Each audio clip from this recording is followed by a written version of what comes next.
تو اگر اس طرح کی سیکرٹ چیزیں ہوتی ہیں جو کہ رات کے اندھیروں میں ہوتی ہیں تو ان کو کیا کہتے ہیں؟ انہیں کوئی کارروائی کہتے ہیں یا کوئی واردات کہتے ہیں جو کہ پبلک ڈومین میں جب بیسکلی تو ہونا یہ چاہیے کہ جب بھی کوئی ترمیم آئے تو اس کو پہلے آپ ڈسکس کریں، اس میں جو پوائنٹس ہیں جو کرٹیسزم ہے وہ ہو، اس کو پھر پبلک ڈومین میں لایا جائے، پبلک اس پہ ڈسکشن کرے، لائرس کو آن بورڈ لیا جائے، لائرس ڈسکشن کریں کہ کیا اس چیز میں فائدہ ہے نقصان ہے. لیکن ایسا بھی کچھ نہیں ہوا. یہ تو ایک سیکرٹ چیز آئی، اس سیکرٹ چیز کے اوپر فورس کیا گیا کہ آپ لوگ اس پہ اپنا ووٹ دیں. بٹ کریڈٹ گوز ٹو مولانا صاحب.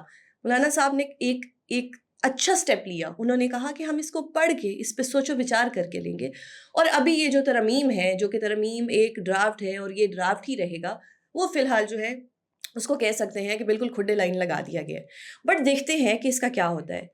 کوشش تو یہی کی جا رہی ہے کہ یہ جو بھی ہونا ہے 25 اکتوبر سے پہلے ہو. اب 25 اکتوبر سے پہلے ہو کیوں ہو یہ آپ کو میرے سے بہتر معلوم ہے، کیونکہ جس وقت قاضی فائز عیسیٰ صاحب آتے ہیں تو جو نیب ترمیم ہے وہ بھی جو ہے منظور ہو جاتی ہیں، پھر جو بلے کا نشان ہے وہ بھی چھن جاتا ہے. اور اگر دیکھا جائے تو اس حکومت کو تو بڑا ہی فائدہ ہوا ہے، الیکشن بھی ڈیلے ہو جاتے ہیں.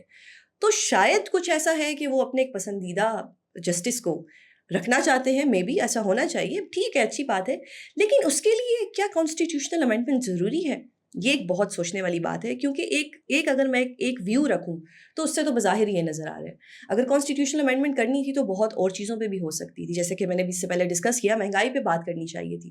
ابھی بظاہر تو یہی لگ رہا ہے کہ جو فریڈم ہے، فریڈم آف ایوری تھنگ، وہ انسان سے چھین لیا گیا ہے، اور یہ جو آئین تھا اس کو کہیں دفن کر دیا گیا. ماضی میں یہ اس آئین کی بہت سی دھجیاں اڑائی گئی ہیں، لیکن اس حد تک اس آئین کی دھجیاں اڑائی جائیں گی یہ آج واضح ہو چکا ہے. ایک اور چیز جو کہ سو موٹو کا جو اختیار تھا وہ بھی سپریم کورٹ سے لے کے جو ایک آئینی عدالت بنائی جا رہی ہے وہ اس کو دیا جا رہا ہے. یعنی کہ سپریم کورٹ کے بالکل ہاتھ پاؤں باندھ دیے گئے ہیں. ایک آئینی عدالت بن جائے گی، یا تو ججز کی ایج میں اضافہ کر دیا جائے گا یا آئینی عدالت بنا دی جائے گی. بٹ کچھ سمجھ نہیں آتا. ٹی وی پہ جو ہم دیکھتے ہیں یا جو ہم میڈیا رپورٹرز کو سنتے ہیں، ہم یہ سنتے ہیں کہ جو ہمارے محترم قاضی فائز عیسیٰ صاحب ہیں وہ کہہ رہے ہیں کہ جی مجھے کوئی ایکسٹینشن نہیں چاہیے. پھر حکومت کے کچھ لوگ ٹی وی پہ آ کے بہت نامور چینلز پہ بیٹھ کے کہتے ہیں کہ جی وہ بالکل کوئی ایکسٹینشن نہیں لے رہے. لیکن جب ترمیم آتی ہیں تو وہ تو ایک پروڈنٹ مائنڈ کو یہی نظر آتا ہے کہ تو ایک پرسن اسپیسیفک ہو رہی ہیں. اگر دیکھا جائے تو پارلیمنٹ سپریم ہے، پارلیمنٹ کا کام ہے لاز بنانا. لیکن کیا اس ملک کے وکلا ان لاز کو بننے دیں گے؟ کیا وکلا ان چیزوں کو، اپنی جوڈیشری کو جو کہ ایک آزاد جوڈیشری تصور کیا جاتا ہے، کیا اس کو اس آئین کے سامنے جھکنے دیں گے؟ یہ بات بہت سوچنے والی ہے. لیکن کانسٹیٹیوشنل امینڈمنٹ کرنے کے لیے کچھ خاص جو ایک تہائی ہوتی ہے وہ چاہیے ہوتی ہے. وہ تو مکمل ہے نہیں، لیکن رات کے ٹائم ایک کانسٹیٹیوشنل امینڈمنٹ کے اوپر پرزور کوشش کی جاتی ہے کہ جی اس کے اوپر ووٹ حاصل کر لیے جائے. اب کیا ہو رہا ہے؟ کیا سنی اتحاد کونسل کے کچھ لوگ جو انڈیپینڈنٹ کینڈیڈیٹس ابھی تک تصور کیے جا رہے ہیں، کیا وہ کچھ ایسا کر رہے ہیں؟ یا مولانا فضل الرحمان جو بیسکلی اسٹینڈ تو مولانا فضل الرحمان نہیں لیا ہے، کیا وہ اس چیز کو ہونے دیں گے؟ جو کہ ایک بڑا اچھا سٹیپ نظر آ رہا ہے کہ مولانا صاحب نے جو اسٹینڈ لیا ہے اس سے ملک کا ہی فائدہ ہے. جبکہ سننے میں آتا ہے، اور بلکہ سنا بھی، بلاول بھٹو زرداری صاحب فرماتے ہیں ڈیموکریسی مبارک. اب ان سے پوچھنا چاہتی ہوں میں کہ اس ڈیموکریسی مبارک کا مطلب کیا تھا؟ کیا یہ ایک سارکیزم تھا یا آپ کچھ اور کہنا چاہ رہے تھے کہ ڈیموکریسی مبارک؟ کیونکہ ڈیموکریسی مبارک تو نعرے آپ تب لگائیں جب آپ کو اس میں کچھ ڈیموکریسی نظر آ رہی ہو. اس میں مجھے تو کوئی ڈیموکریسی نظر نہیں آ رہی. باقی آپ سب کے سامنے ہے. میں چاہتی ہوں کہ یہ جو ایک ڈرافٹ سامنے آ چکا ہے اس کو جنرل پبلک پڑھے، اور جو constitution of Pakistan already exist کر رہا ہے اس کے ساتھ اس کو ملا کے پڑھے، تاکہ وہ جو میلافائڈیز ہیں، جو حکومت کے پارٹ میں میلافائڈیز ہیں، یہ آئینی ترامیم وہ لوگ کرنے جا رہے ہیں جو خود فارم 47 پہ آئے ہوئے. سننے والوں کو میرا نظریہ ایک پی ٹی آئی کا نظریہ لگ رہا ہوگا، but being a student of law مجھے تو یہی لگ رہا ہے کہ یہ سارے لوگ جو فارم 47 پہ آتے ہیں یہ آ کے کانسٹیٹیوشنل امینڈمنٹ کرتے ہیں. اور اس کانسٹیٹیوشنل امینڈمنٹ میں ایک چیز میلا فائڈے جو ہے وہ بالکل واضح طور پہ نظر آتی ہے. اس سے پہلے اگر ماضی کی بات کر دی جائے تو جب پی ٹی آئی نے اپنا ایک جلسہ کرنا ہوتا ہے اس سے کچھ دن پہلے ہی ایک نیا جو ہے لا ہے وہ آ جاتا ہے کہ جی اس کی 3 سال سزا ہوگی بغیر اجازت کے کرنے کی، اور دوسری بار جب کریں گے تو 10 سال سزا ہوگی.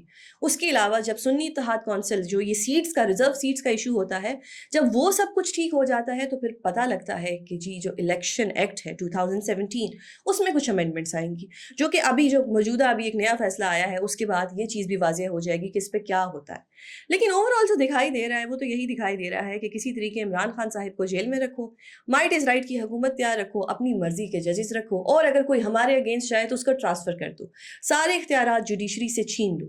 اب میرا سوال یہ ہے کہ کیا اس ملک کے جو وکلا ہیں جنہوں نے اس جوڈیشری کے لیے اپنی جانیں دی ہوئی ہیں، کیا وہ یہ ڈرافٹ جو فی الحال ڈرافٹ ہے اور ڈرافٹ ہی رہے گا، جو میں بار بار کہہ رہی ہوں، کیا وہ اس ڈرافٹ کو آئینی ترمیم جو ہے اس کو ہونے دیں گے یا نہیں ہونے دیں گے؟ اس کا بھی بہت جلد ہمیں پتہ لگ جائے گا، کیونکہ 19 سپٹمبر کو وکلا نے ایک اپنی کنونشن رکھی ہے جس میں یہ ساری چیزیں ڈسکس ہوں گی. اگر کل تک میں نیوز ٹاک شوز اور نیوز چینلز دیکھوں تو اس میں بھی یہی پتہ لگ رہا ہے کہ وکلا نے ایک پٹیشن بھی دائر کر دی ہے، بیکاز جو کلیئر میلا فائڈے نظر آ رہی ہے، وہ جو سینئر لوگ ہیں جو کہ اس شعبے کو بہت سا اپنا وقت دے چکے ہیں، وہ بھی واضح طور پہ نظر آ رہا ہے کہ وہ یہ سب نہیں ہونے دیں گے، کیونکہ عدلیہ کا احترام ہم سب کی ذمہ داری ہے. لیکن اگر عدلیہ سے آپ تمام اختیارات چھین لیں گے تو پھر یہ سب کیا ہوگا، اس ملک میں کیا ہوگا؟ اب مجھے سمجھ نہیں آ رہا کہ یہ ملک کس طرف جا رہا ہے. کیا فارم 47 والے اتنے زیادہ پاور میں ہیں کہ وہ اپنی مرضی سے آئینی ترمیم کر دیں گے؟ مطلب آپ کو جب بھی کچھ بھی اپنے لیے کرنا ہوگا آپ کر دیں گے. ایک اور چیز جو آئینی ترمیم میں نظر آئی کہ جو الیکشن کمیشن آف پاکستان جو ہے اور اس کے جو الیکشن کمشنر ہیں وہ اگر ریٹائر بھی ہو جاتے ہیں تو ان کو ری اپوائنٹ کر لیا جائے گا. کیا اس کا مقصد یہ تو نہیں کہ جو فارم 47 والوں کو مدد دیتے رہے ہیں ہم ان کو ایک کمپنسیٹ کر رہے ہیں کہ جی آپ نے ہماری اتنی ہیلپ کی تو آپ اگر ریٹائر بھی ہو جاتے ہیں تو اتنا تو ہم آپ کے لیے کر دیتے ہیں؟ شاید یہ بھی ہو سکتا ہے، کیونکہ اس کو پڑھنے کے بعد جو نظر آ رہا ہے، جو واضح تاثر نظر آ رہا ہے، وہ تو یہی نظر آ رہا ہے جو میں آپ لوگوں سے ڈسکس کر چکی ہوں. اگر دیکھا جائے تو مولانا فضل الرحمان صاحب کو اپنی ورث اچھے سے پتہ ہے. وہ اگر اس رات تیار ہو جاتے تو شاید یہ جو ایک ڈرافٹ ہے یہ اب تک ہمارے سروں پہ لاگو ہو چکا ہوتا. اور اب جو بھی کرنا ہے، حکومت کے پاس وقت بہت کم ہے، کیونکہ جو بھی کرنا ہے 25 اکتوبر سے پہلے کرنا ہے. اب دیکھتے ہیں کہ کیا یہ 25 اکتوبر سے پہلے ہوتا ہے یا 25 اکتوبر کے بعد، because every day there is a new surprise. ہر دن کوئی نہ کوئی نیا لا آ جاتا ہے، کوئی امینڈمنٹ آ جاتی ہے، کوئی نہ کوئی سرپرائز آ جاتا ہے.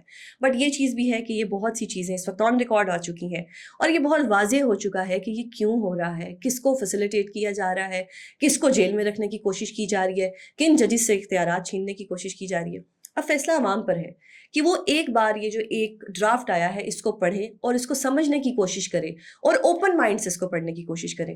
شاید میری باتیں آپ کو تھوڑی پریجوڈس لگ رہی ہوں گی، لیکن جو ایک میں چیز پڑھ کے آئی ہوں اس کو پڑھنے کے بعد تو یہی نظر آ رہا ہے کہ یہ کچھ اور ہی ہونے جا رہا ہے. اب دیکھتے ہیں کہ کیا عدلیہ کی آزادی کس حد تک قائم رہے گی اور کیا اس ملک کے جو وکلا ہیں وہ اس مفروضے کو یا اس کو ایک ترمیم کو آنے دیں گے یا نہیں آنے دیں گے. آپ کے وقت کا بہت شکریہ. اگر آپ کو ہمارا چینل پسند آئے تو اس کو لائک اور سبسکرائب ضرور کیجیے گا. اللہ حافظ.